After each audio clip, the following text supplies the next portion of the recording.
Sohib Bang Zulhas, saya kedatangan tamu spesial hari ini. Tapi sebelumnya, karena kami sudah prokes, ini kami boleh buka. Gitu ya.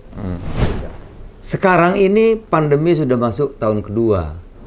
Saya beberapa kali ke Bali untuk mendukung agar Bali bisa bangkit kembali pariwisatanya. Nih, baju saya tuh. Sampai saya juga promosikan. Tetapi memang tidak mudah ya. Penerbangannya sekarang ini, pengusaha hotelnya, pengusaha restorannya, UMKM-nya, semua sektor hampir di Bali, di Lombok, kemudian di Labuan Bajo, Jogja, dan tempat-tempat yang lain. Memang 2 tahun ini pukulan paling berat saya kira sektor pariwisata. Walaupun akhir-akhir ini kita sudah melihat mulai sudah ada geliat. Nah, saya hari ini kedatangan tamu spesial di bidang ini, ya, Mas Ken Sugianto. Iya. Halo Pak. Terima kasih Mas Terima Sugianto kasih, sudah Pak, datang ya. kemari. Makasih banyak Mas Ken aja saya panggil Ya, ya. boleh. Kan lebih muda kan? Iya. Tapi saya lebih muda juga. Seumuran. Seumuran kan? Seumuran. Iya. Kan baru 20-an kita kan. Ken ini selain seorang dosen ini, Iya. juga pengusaha, tapi kok sekarang terkenal populer sekali jadi traveling ya. Traveling. Sehingga banyak masyarakat melihat dengan foto-foto yang kece-kece gitu, Iya, keren-keren dari hotel ke hotel, dari tempat sudah ke tempat lain gitu. Kok bisa dari dosen bisa jadi traveling terus tuh gimana ceritanya tuh? Kalau sebenarnya sih malah aku traveling dulu, Pak. Oh gitu. Jadi, udah dari lama. Terbalik kita.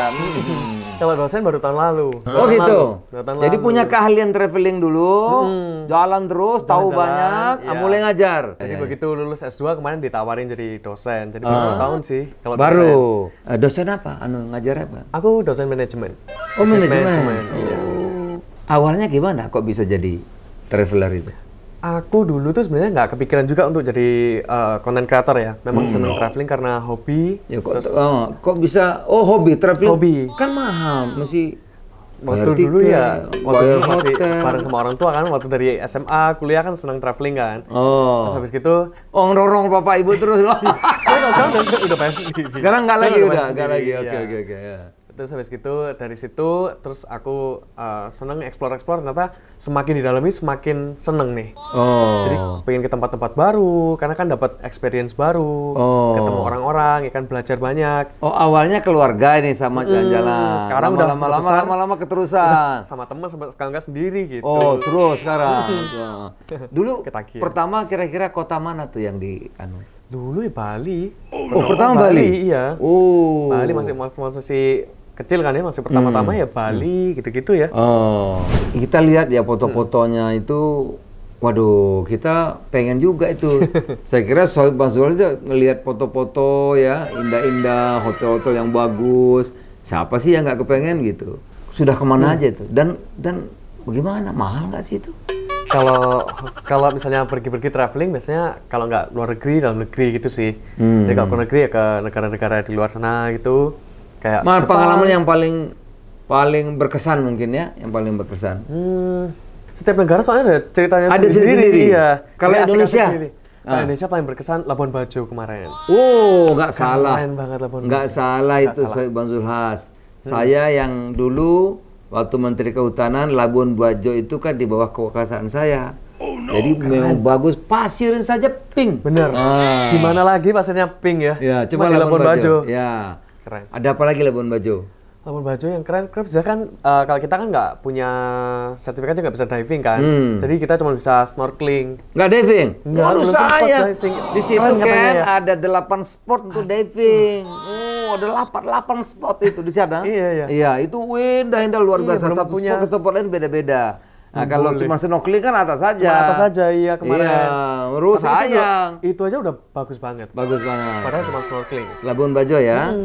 Jadi maksud saya traveling ini bukan memang hobinya, sehingga kita keluar uang sendiri, nggak bisa dijadikan pendapatan atau nggak ada? Iya, kebetulan kalau untuk jadi pendapatan belum bisa. Belum, masih biaya aja. Masih biaya. Jadi aku Habis terus dong duitnya. Cari duit habis lagi. Cari duit. lumayan. Ini hobi yang mahal, Hobinya mahal. Dapat duit, tapi belum seimbang ya antara hobi dengan sponsor. Jadi masih tekor terus ini. Kalau hotel apa sudah sponsor? Hotel sudah, tiket-tiket Tiket-tiket itu harus bayar sendiri. Oh, tapi hotel sudah enggak? Iya, udah enggak. Lumayan lah ya. Lumayan dong, ya kan? Lumayan. Hotel prek gitu loh. Ken, terus hotel prek, ya kan? Tapi kan tiket mahal. Itu dari mana itu penghasilan dapat? Aku kan seorang entrepreneur juga. Jadi aku ada kerja di Surabaya, ada kerjaan. Oh, jadi selain dosen ada usahanya juga? Ada, iya. Oh, usahanya tuh dapat untung, ya tentu. Benar. Disisihkan sebagian buat traveling. Ada pengalaman buruk, saya juga pernah dulu pengalaman jalan ya, mengalami sesuatu yang trauma gitu. Kalau Ken pernah? Kalau aku sih trauma kemarin di Meksiko. Jadi kemarin itu ceritanya aku dari LA kan nyetir ke Meksiko. Bawa mobil sendiri? Bawa mobil, iya. Innalillahi. Jadi lewat border gitu nyetir. Aduh, nyetir sendiri? Masya Allah. Aduh. Cuma 2,5 jam tapi. Iya, tapi kan gimana di situ kan, waduh. Serem sih situ. Iya kan, waduh, itu kan border agak rawan-rawan itu. Biasanya mobil bisa diparkir di bordernya. Iya. Jadi aku ke Meksikonya jalan kaki. Oh gitu? Gitu, iya. Oh. Soalnya kalau mobilnya dibawa ke Meksiko, kebanyakan nggak boleh sama penyewa Bukannya, mobilnya. sekarang kan ketat sekali tuh kan. Nanti dia bilang kamu pindah atau Iya, itu kan kalau di sini segitiga Bermuda itu kan. Iya. Iya, ngeri juga, tapi berani nih. Apa pengalaman di situ? Nah, terus habis gitu aku berhasil lewat kan. Jadi aku lupa bawa paspor, ceritanya pasporku ketinggalan di temenku. Oh, mati dah. Terus habis gitu udah jauh-jauh nyetir ya kan. Terus aku mikir, bisa nggak kalau pakai driver license US? Aku kebetulan punya, tapi udah expired. Jadi jadi aku paspor tanya. tinggal, punya lesson, expired. Waduh, mati deh. Udah nyetir 2,5 jam ya kan. Terus itu aku tanya ke bordernya, kayak bisa nggak ini aku nyebrang ke Meksiko pakai ini? Tapi aku nggak nginap, aku cuman sehari doang. Terus katanya boleh. Terus aku udah masuk kan, terus habis itu keliling-keliling di Tijuana, di Meksiko. Terus pas balik nggak boleh ternyata. Terus habis itu jadi aku harus minta tolong temanku untuk kirim ke border. Dan aku berarti disuruh tunggu di sana, jadi kayak nungguin di jalan gitu 6 jam. Nunggu. Baterai udah hampir mati ya kan, terus habis itu barang-barang banyak udah kayak gelandangan gitu. Tapi kalau sudah sampai begini, saya percaya memang hobinya traveling ya, karena sudah berani nyetir 2 jam nembus perbatasan dan Meksiko. Oh, saya nggak berani. Ken, sekarang kan semua pariwisata ya, terutama paling terpukul pandemi hampir 2 tahun. Saya baru pulang dari Bali nih, sengaja memang ya. Tiap-tiap kegiatan kita ke Bali, ke Jogja, ke Labuan Bajo, agar publik mulai percaya bahwa tempat-tempat itu sudah aman untuk dikunjungi. Kasihan juga. Menurut Ken gimana agar ini bangkit lagi kita ini? Kalau menurutku sih maksudnya memang kalau pandemi mah agak susah ya. Karena kan bordernya kan ditutup masih. Iya. Tapi kalau sekarang yang kita bisa lakukan mungkin 3 hal mungkin ya. Mungkin kalau dari aku, satu gitu mungkin pembangunan destinasi wisata.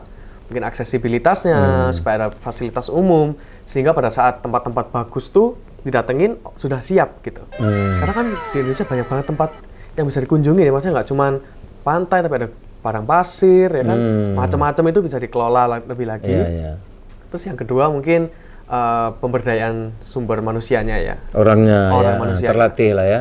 Soalnya kadang ada beberapa desa itu yang masih senang desanya sepi gitu. Jadi kayak mereka kalau kedatangan banyak turis, mereka yang nggak seneng gitu. Jadi itu yang harus ada hambatan budaya ya. Itu yang harus diedukasi lebih lagi karena kan gimana kalau banyak turis juga pasti kesejahteraan desa itu meningkat. Restoran laku, kerajinan laku, ya kan. Iya, guide laku banyak lah ya. Lowongan kerjaan jadi banyak kan. Banyak ya. Terus yang ketiga mungkin yang terakhir promosi aja sih. Untuk supaya lebih banyak orang lebih tahu kan pemasaran. Jadi lewat konten ya kan, media, sosial media supaya pada saat nanti border buka orang sudah tahu nih. Ya. Gitu, tinggal datang. Nah, Ken di tanah air kemana aja selama ini yang kalau menurut saya Bali paling berat. Selain itu mana? Mungkin yang paling berat juga sih di mana tempat yang biasanya kedatangan banyak tamu ya, kedatangan banyak turis sekarang kan jadi nggak bisa. Mungkin salah satunya juga mungkin Jakarta ya. Maksudnya kan di sini biasanya banyak ekspat ya kan, terus jadinya mereka sekarang nggak bisa pulang, apa kan pasti berat buat bisnis juga ya kan. Memang ini kan memang pusat bisnis nih. pendapatan DKI anjlok banget sekarang ya. Ini kan Hampir soalnya separuh. pusat bisnis. Jadi orang nggak bisa masuk, orang nggak bisa keluar kan jadi agak susah ya. Ken, harapannya gimana? Ini kan hobi traveling ya. Tentu mengetahui betul bagaimana pengusaha hotel, guide, tempat-tempat wisata, UMKM-nya, kerajinannya. Apa harapannya pandemi seperti ini? Apa harapan Ken? Kalau harapan aku untuk pariwisata sih, maksudnya selama ini orang tuh kalau tahu Indonesia tuh cuma Bali kan. Jadi bahkan kalau aku keluar negeri gitu, beberapa dari mereka kebanyakan nggak ngerti Indonesia. Mereka merasa Indonesia tuh di dalamnya Bali malahan. Nah, kedepannya berharapnya sih banyak tempat-tempat kayak Bali-Bali gitu. Di Indonesia kan kaya ya, kaya akan keanekaragamannya. Jadi banyak Bali-Bali yang bakal bisa menarik turis asing untuk datang lagi lebih lagi ke sini, supaya juga kita juga semakin rame Indonesia, jadi kan gitu kan. Dan juga mungkin harapannya sih selain itu ya karena kita nggak bisa minta juga untuk border buka kan, pasti pemerintah punya pertimbangannya sendiri. Cuman ya semoga Indonesia cepat sembuh, pandeminya cepat berakhir ya. Berakhir, semua sudah divaksin, terus kita bisa border buka. Ken, tolong tip-tip untuk jadi traveler, Tuan. Tip-tip untuk jadi traveler mungkin harus siapin budget, itu yang paling penting. Berapa? Katanya, Tergantung sih, Iya. tergantung mau kemana sih. Indonesia dulu lah kalau belum super ke jauh-jauh. Kalau Indonesia mungkin masih nggak mahal sih kalau Indonesia. Iya, Masa pesawat kan sekarang juga nggak aksesibel ya, nggak mahal. Hotel murah, pesawat murah Iya, sekarang ya. Hotel juga murah ada. Berapa tuh kira-kira ya? Hotel 200.000, 150 ada. Ya gitu. Oh, berarti kalau udah ngantong 5 juta dia bisa mestinya. Udah bisa banget, bisa banget kemana-mana. Terus kalau udah vaksin 2 kali kan sekarang cuman perlu antigen. Antigen murah, Jadi nggak mahal, 100.000. bener.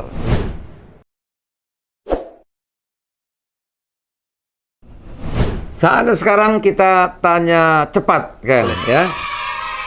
Pantai atau gunung? Gunung. Sama sama saya nih.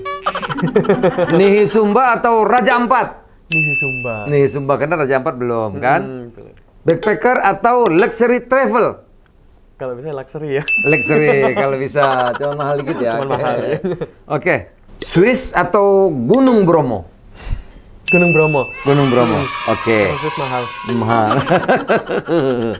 Dosen atau traveler? Traveler. Milihnya hobinya yang paling disukai. Hobinya. Ya, tepuk tangan untuk Ken. Iya. Ken, terima kasih banyak. Terima kasih, Pak. atas kunjungannya. Satu kebahagiaan bagi kami, bagi saya. Mudah-mudahan Bang Zulhas bisa mengambil pelajaran. Jadi kalau mau hobi traveler tidak harus mahal. Benar. Bisa disesuaikan. Tadi saya katakan hotel ada yang 100.000, ada yang 1 juta. Makan ada yang 500.000, ada yang 50.000. Jadi kalau untuk hobi jalan-jalan, ya mahal atau tidak itu relatif. Dengan 2 juta, 3 juta, 4 juta, 1 juta itu pun bisa. Tergantung sesuaikan dengan budgetnya. Kan begitu ya? Benar. Kan ya? Nah, saya kira itulah Sohib Muzal, mudah-mudahan bermanfaat. Kita jumpa di vlog-vlog berikutnya. Saya mengajak kita semua, yuk bangkitkan pariwisata Indonesia.